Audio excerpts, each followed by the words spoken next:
আলাইকুম, সবাই কেমন আছেন? আমি আছি মোটামুটি, ছাদে চলে আসছি। বৈশাখ মাসে সূর্য ডোবা মানেই মনে হয় শরীরে শান্তি ফিরে আসা, তাই না? বাইরে যে পরিমাণ গরম পড়েছে, এই গরমে কাউকে যদি বাইরে নেড়ে দেওয়া হয় সেও মনে হয় বাদামগুলোর মতো শুকে যাবে। তো আমরাও ছাদে বাদাম নেড়ে দিয়েছিলাম। এই বাদামগুলো শুকানোর পরে সুন্দর করে বেছে হালকা ভেজে বয়ামে রেখে দিব। আমরা যেহেতু প্রায় বাদাম ভর্তা খাই, এভাবেই রেখে দিই। আর দেখেন কি সুন্দর আঙ্গুর ফল হয়েছে আমাদের গাছে, এত সুন্দর লাগছে মাশাআল্লাহ। কিন্তু আঙ্গুরগুলো খেতে না অনেক টক। আপনারা এবার দোয়া করে দিয়েন তো আঙ্গুরগুলো যেন মিষ্টি হয়, কিন্তু দেখতে কিন্তু অসাধারণ লাগছে। তারপর আমি ছাদে এসেছিলাম মূলত গাছে পানি দিতে। গাছে প্রতিদিনই পানি দেওয়া হয়, তারপরও দেখেন মাটিগুলো শুকিয়ে কি অবস্থা, মনে হচ্ছে কতদিন গাছে পানি দেই না। আম্মু গাছে এই দেখেন নতুন নতুন মরিচ গাছ লাগিয়েছে ছাদে, তো এগুলো কিন্তু বড় হবে এবং সুন্দর মরিচ ধরবে।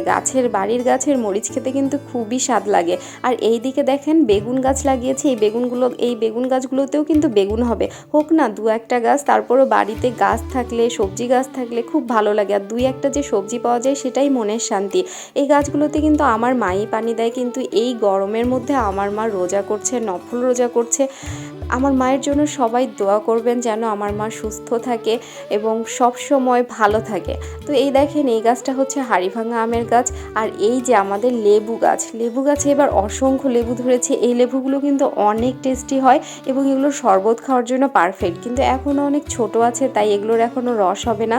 আর ওই যে হাড়িভাঙা আম দেখিয়েছিলাম না, ওই গাছে অনেক মুকুল এসেছিল, কিন্তু আম কেন জানি অল্প কয়টা ধরেছে, তারপরে যা ধরেছে আলহামদুলিল্লাহ।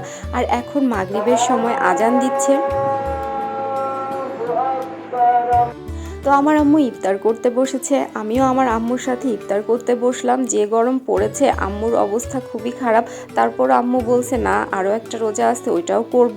তো এই দেখেন বুট বুন্দিয়া এগুলো দিয়ে এখন ইফতার করছি, রোজার একটা ফিল পাওয়া যাচ্ছে। আর বাসায় এসে দেখি এই দেখেন পিকু কেমন উলটপালট হয়ে শুয়ে আছে।